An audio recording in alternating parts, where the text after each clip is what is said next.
Okay, hello again. Welcome to my channel. Now we come to the problem number 5 of the projectile motion concept. Okay, so this problem asks us to determine the multiple angles possible to reach the same target.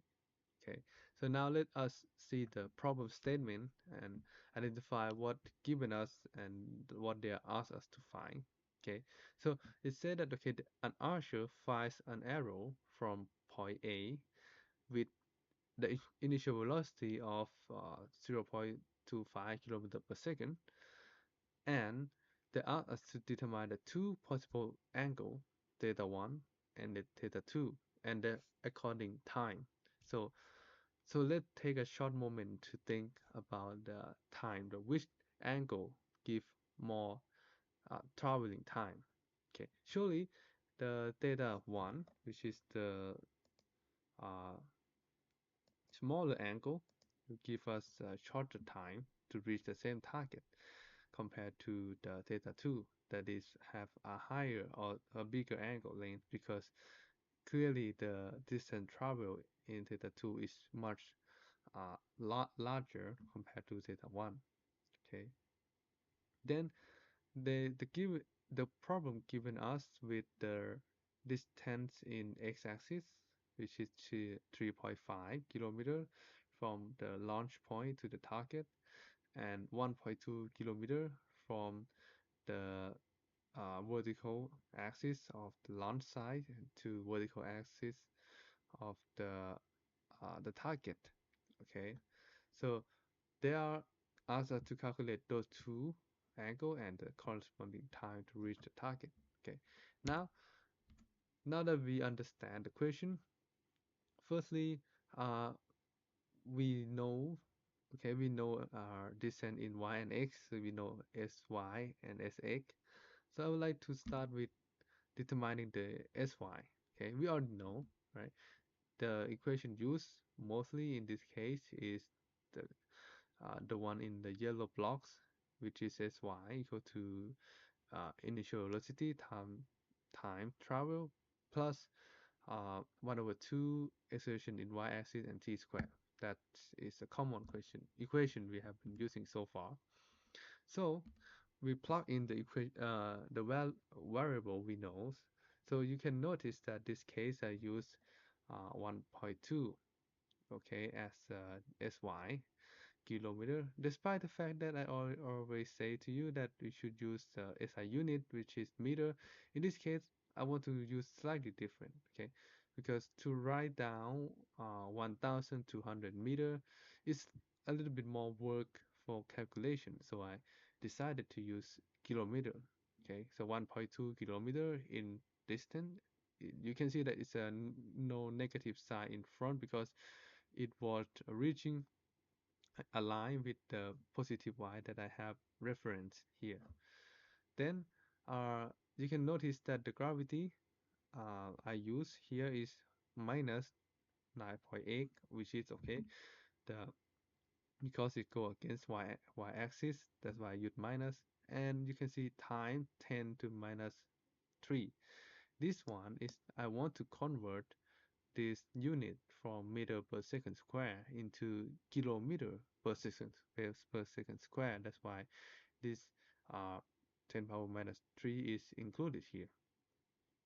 Okay, then we plug in the initial velocity of 0.25 kilometer per second in the equation, and then we do some arrange of mathematical equation, and then we left us with equation number 1 that has the uh, variable t and theta present here.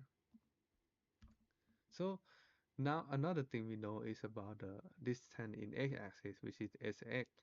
So in sx, easy, we don't have any acceleration, so the equation is as shown here. The distance equal to velocity time the time. That's simple. So we plug in what we know. Okay, so sx started from point A to point T, align with the positive x direction, so there is no minus sign here. 3.5.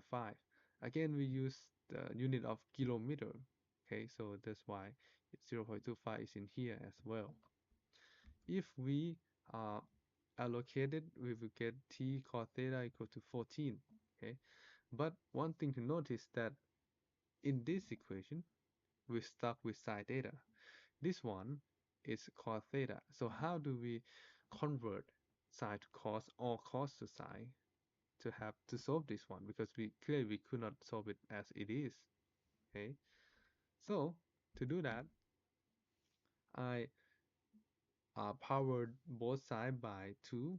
Okay, the reason being is that cos square theta has some relation with sine theta.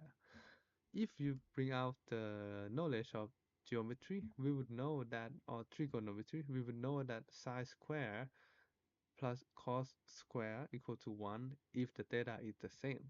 In this case, it's the same theta, right? Same angle. So we convert the cos theta square into 1 minus sine theta square. Okay, now that we power by 2 and converted, I rearrange again to get sine theta equal to plus or minus square root of 1 minus 196 divided by 2 t square. Okay, now the reason I put plus or minus here is again is a square of sine theta. Okay, so that mean the sine theta could be plus or minus in term of mathematics. But in this case, we already know that theta will be positive only because the angle is here. And so it's a angle of coordinate number 1. So it should be positive. But just to be mathematically correct, it's just going to put plus or minus sign here. Then we call this one equation 2. Okay. Now that we can substitute sine theta in equation 1, we will do that accordingly here. So if we uh, want to drag this t outside of square root inside, we should multiply the bracket inside by t squared, okay, power of 2. Okay, what happened here? T squared times 1, that is, we got t squared times this portion, t squared in underneath will cancel out, and then we got this expression here. Call it equation 3 for simplicity. Then uh, now that we have this equation 3 present, you can clearly see that there should be some kind of polynomial equation inside here. We have t squared, we have square root of t squared inside. But if you look closely, it's still very hard for us to solve this. Okay, so what I will introduce you to in the already in the previous video, also in here, that I would like to find some common terms in this case.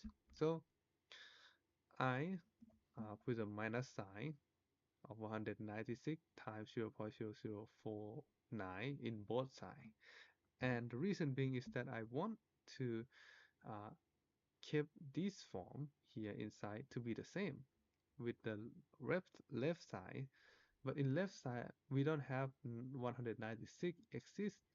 So what we do is we minus 196 times the coefficient in front of t squared, and then we grouping them together, we will get this form here that equally that ident identify sorry that identical with this right hand side here in the inside the yellow box.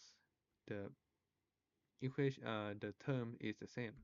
Okay, now to simplify this more, we assume or we given another variable which is, let's call just capital A. So capital A equal to square root of t squared minus 196, so that we could solve this one as a polynomial equation eventually. Okay, so we substitute this one to be a square, this one to be just a, rearrange it, solve it by calculator or polynomial equation degree 2. We got a equal to 40 or 11.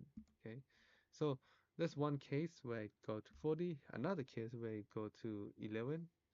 If we solve it by mathematics, we got that uh, the first t value would be 42, another would be 17. Now, I want you to uh, imagine, okay, we got time of the projectile of 42 and 17. Now I want you to guess which time is for which angle. Okay, if we say angle theta 1 is smaller theta 2, surely theta 1 will require less time. So that means theta 1 is should be the value of 17 second in time, and theta 2 should obtain from the time equal to 42. Okay, so we determine theta 1 for t1, and now calling out the equation number 2, die theta equal to plus or minus square root 1 minus 196 over divided by t square. Okay, sorry, the in this case I substitute in the wrong t, but it's still fine. We determine one data anyway. So in data, one of the data with 42 seconds, we get the data equal to 70 or 71 degrees. And in the same sense, with 17 seconds, substitute in the same equation, it left us with theta 2 equal to 38.18. Okay, so uh, that means for the time equal to 42, the theta will be around 70 degree. But if you want a shorter time to travel from the arrow to travel to the target, you should do 38 degrees, because that will give you around only 17 seconds to travel. Okay, and that is the end of this question. Thank you for listening until the end, and I hope to see you again in the next uh, problem tutorial problem as well. Okay, thank you for watching. I hope you guys enjoy learning solving this equation. We'll see you guys in the next video. Thank you.